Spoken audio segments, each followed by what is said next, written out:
Cody Rhodes is one of the most hyped wrestlers in the industry right now. By this point, everybody knows his story. Brody got smacked by Randy Orton, making him disfigure Cody Rhodes, and got 619 into being Stardust. Well, something like that, right? After leaving in 2016, he made a list. No, not that one. This one right here that includes the likes of Adam Cole, Kurt Angle, and a lot more. I've always heard Cody wins a lot, so in this video, I'm gonna add a counter to see how many of these matches Cody actually won, just for fun. So sit with me and enjoy this awesome video. The very first name on the very tippity top of this list is Adam Cole, babe. And on May 26, 2017, the Adam Cole name would be checked off that box. Cody came out the reigning Northeast Wrestling Champion, which is the indie promotion this match took place in. This wasn't even a year out from leaving WWE, so he was still sporting black hair and was repping the Bullet Club, which he most recently had joined. Also, just pointing out that the camera shot of this match shows a guy in the focal point wearing a Stardust shirt. The storyline for this match was that Adam and Cody were once partners because of the Bullet Club, but well, this happened to Adam Cole.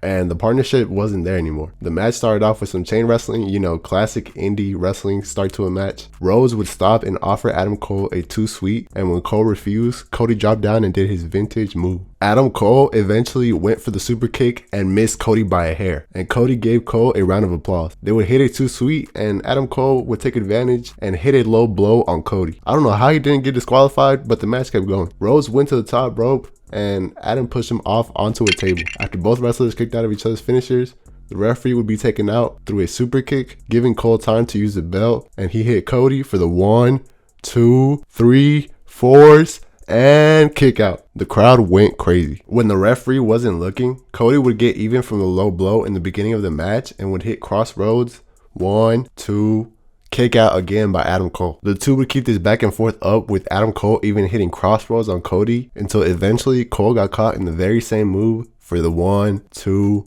3. An amazing indie match, a 9 out of 10 in my book, and the first dub for Cody on this list. Dalton Castle. For the Ring of Honor World Championship, the champ Cody went up against a guy by the name Dalton Castle. Cody came out wearing a cape with his wife holding his championship, and when he revealed the cape, his face was...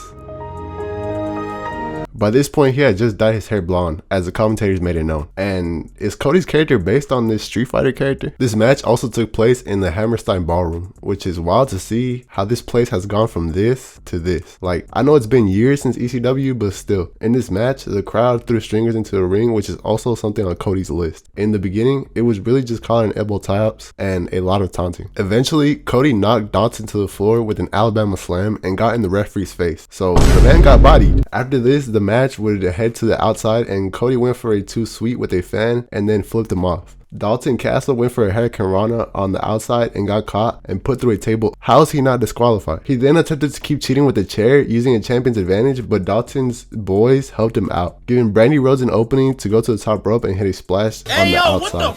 Cody then got in the ring and started doing push-ups, which is the type of character he was playing at the time. A cocky guy overlooking his opponent. After some back and forth, Cody wrapped Castle on the ring post, looking to inflict damage on his legs, but Dalton pulled him in and his head hit the pole, busting him wide open, making him a bloody nightmare, just gushing blood. Shortly after this, he would also hit Cody with a German suplex on the outside. In the closing sequence of this match, the referee got knocked down. Meanwhile, Dalton Castle put on a submission called the Gili Numar and made Cody Rhodes tap. Seeing as the ref didn't see it though, the match continued and Cody hit him with the crossroads. 1, 2, kick out, and the crowd erupted. Dalton out of nowhere caught him and hit him with this finishing move, the banger right, for the 1, 2, 3. The crowd goes crazy, confetti pouring all over the place, and Cody suffering his first loss on this list. Another name on top of this list was a name so legendary, people might call him HBK, Heartbreak Kurt. The man that won a gold medal with a broken freaking neck. The man who was doing this off of a steel cage.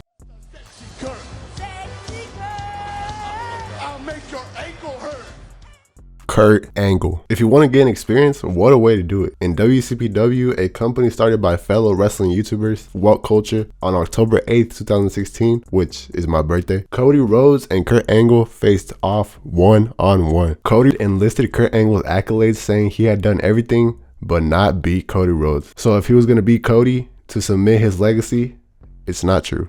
It's not true at all. In one of his first appearances after WWE, Cody came out to his then brand new Kingdom song and his bomber jacket and black hair combo look. Both men get in the ring, the bell rings, and just as you expect, the intense Olympic hero that won a gold medal with a broken freaking neck, the son of one of the most legendary wrestlers of all time, get in the ring and start doing cartwheels with the ref? After this was done though, the real match began and Cody went for a leapfrog when he hurt his leg. The match then went to the outside and Cody, on an injured leg, ran at Kurt when Kurt threw him over the barricade into the WCPW fans. Kurt Angle got Cody Rhodes back in the ring and kept targeting the ankle, stomp after stomp after stomp, like it was a movie Menace to Society. Then it was a trade of right hands and signature moves. Suplexes from Kurt, a disaster kick from Cody, 1, 2, kick out. Angle then got Cody in the ankle lock. Then as Cody Rhodes escaped, he got caught again with the angle slam. Then he got him again in the ankle lock and Cody Rhodes escaped again. And this time he hit Kurt Angle with the crossroads. 1, 2, kick out. But this was the first finisher Cody hit on Kurt. And a final gasp for air, Cody went to the top rope and did this. Kurt Angle moved out of the way and got Cody in the ankle lock. But this time, it was deep. Finally, Cody Rhodes tapped out to Kurt Angle, giving Cody another loss on this list, making his win-loss ratio so far negative. This next thing has nothing to do with this particular match, but look at what Cody did to Kurt Angle at an indie show.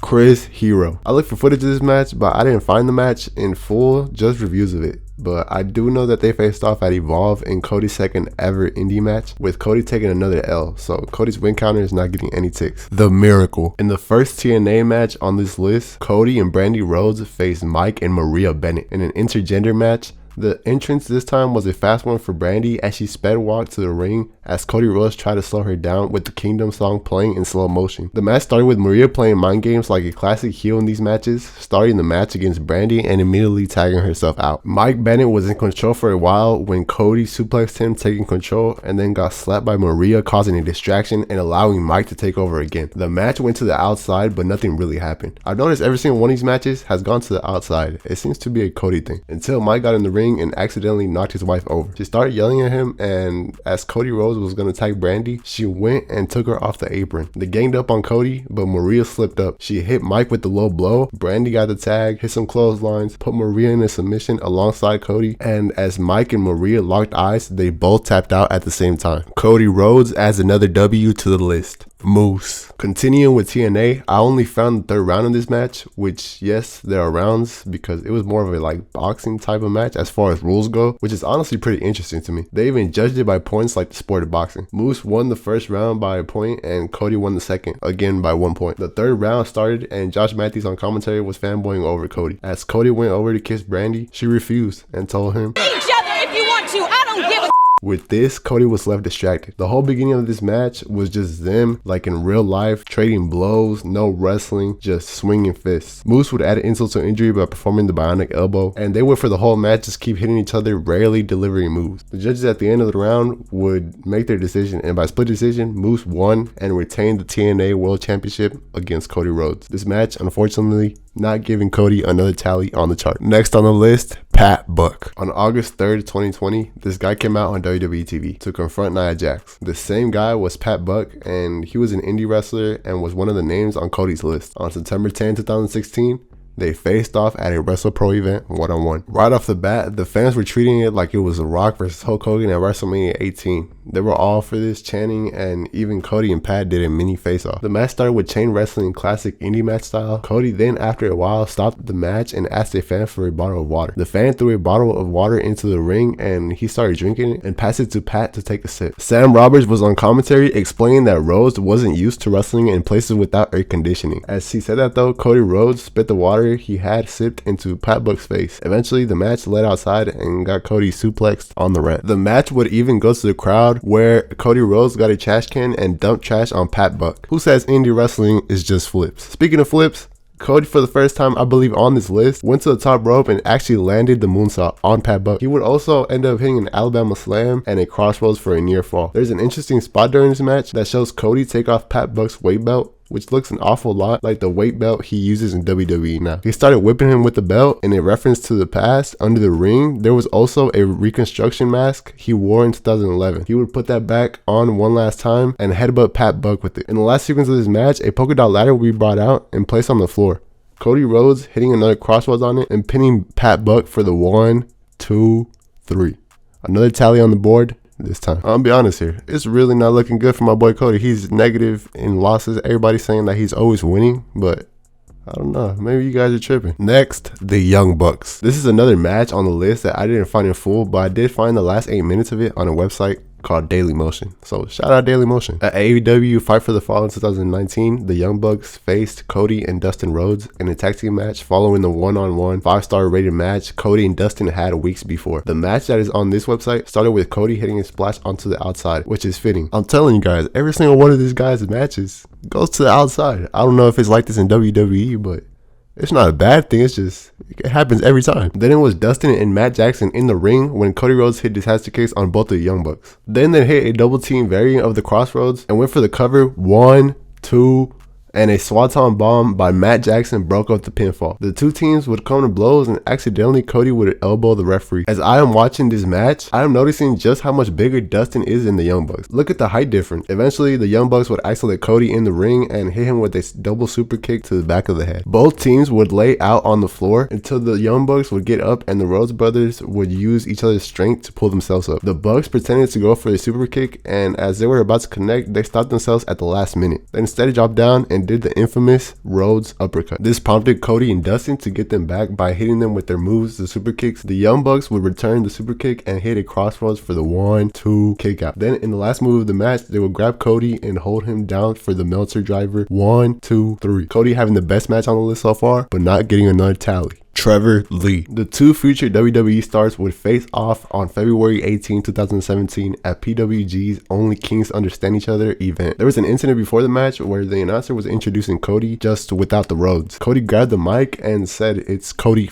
Rhodes, and Trevor Lee got in Cody Rhodes' face and said F Dusty. This was all in heel character though. I really do believe this was just part of the show. The match started and immediately Cody got suplexed off the top rope onto the canvas. Cody would catch him with a disaster kick later on in the match though, and hit a clothesline, taking him to the outside again, where Cody hit a splash. Trevor Lee went for the bionic elbow and Cody countered into the Alabama slam, which then got reversed again to the roll up and then again by Cody one last time for a figure 4 leg lock. This match seemed to be very fast paced. The bionic elbow would eventually be hit by Rhodes and he would start to pick up momentum, but as he attempted a baseball slide, he took out the ref. I'm starting to see a pattern with these Cody Rhodes matches. He hit the crossroads, but no ref was there for the count. And the end of the match, well, I don't know what to call this, but here it is.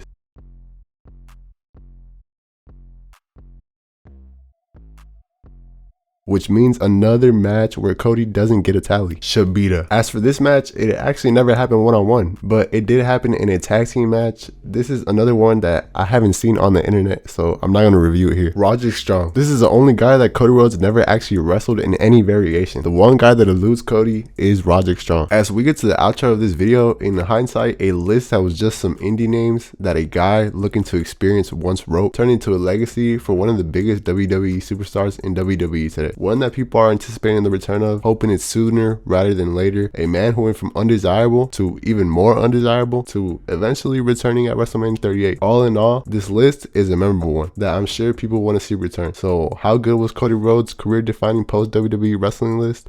I would say pretty great. I honestly really enjoyed making this video, guys, and I have been seeing a lot of growth on this channel, and I just want to thank you guys so much for that. The comments mean a lot, so keep on subscribing, keep on liking, keep on commenting.